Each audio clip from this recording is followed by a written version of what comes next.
প্রধানমন্ত্রী তারেক রহমানের সঙ্গে সৌজন্য সাক্ষাৎ করেছেন রাশিয়ার রাষ্ট্রীয় পরমাণু শক্তি সংস্থা রোসাটেমের মহাপরিচালক আলেক্সি লিখাচেভ। সকালে সচিবালয়ে প্রধানমন্ত্রী দপ্তরে এই বৈঠক অনুষ্ঠিত হয়। সাক্ষাতে দ্বিপাক্ষিক সহযোগিতা, বিশেষ করে পারমাণবিক শক্তি খাতে চলমান ও ভবিষ্যৎ কার্যক্রম নিয়ে আলোচনা হয়েছে বলে জানা গেছে।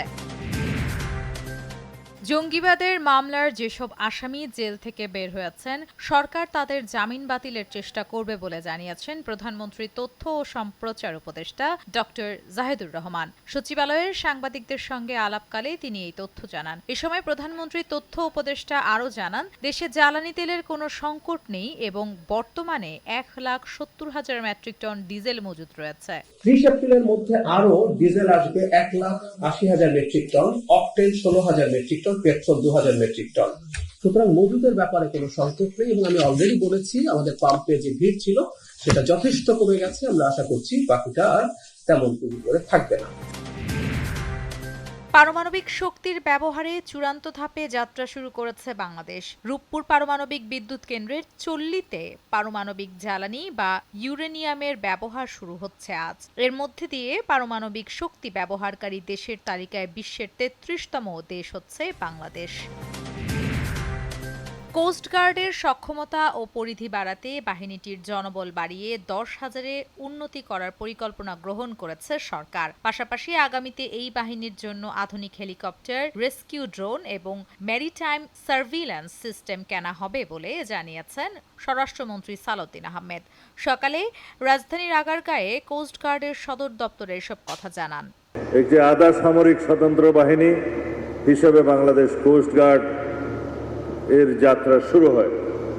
মূলত বিএনপি সরকারের তৎকালীন প্রধানমন্ত্রী দেশনেত্রী বেগম খালেদা জিয়ার নেতৃত্বে কোস্টগার্ড গঠনের ভিত্তি তৈরি হয়, যা পরবর্তীতে এই বাহিনীর সার্বিক উন্নতি, নীতি নির্ধারণ এবং অবকাঠামোগত উন্নয়নের জন্য একটি পাথেয় হিসেবে কাজ করেছে।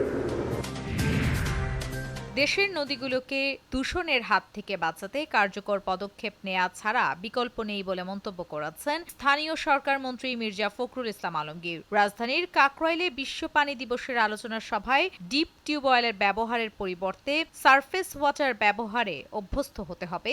সেক্ষেত্রে বৃষ্টির পানি সংরক্ষণেও জোর দিতে হবে বলে জানান স্থানীয় সরকার মন্ত্রী। এই ভূগর্ভস্থ পানির দিকে যাব না, আমরা উপরের পানির দিকে যাব। সারফেস ওয়াটার এবং আপনার বৃষ্টির পানি।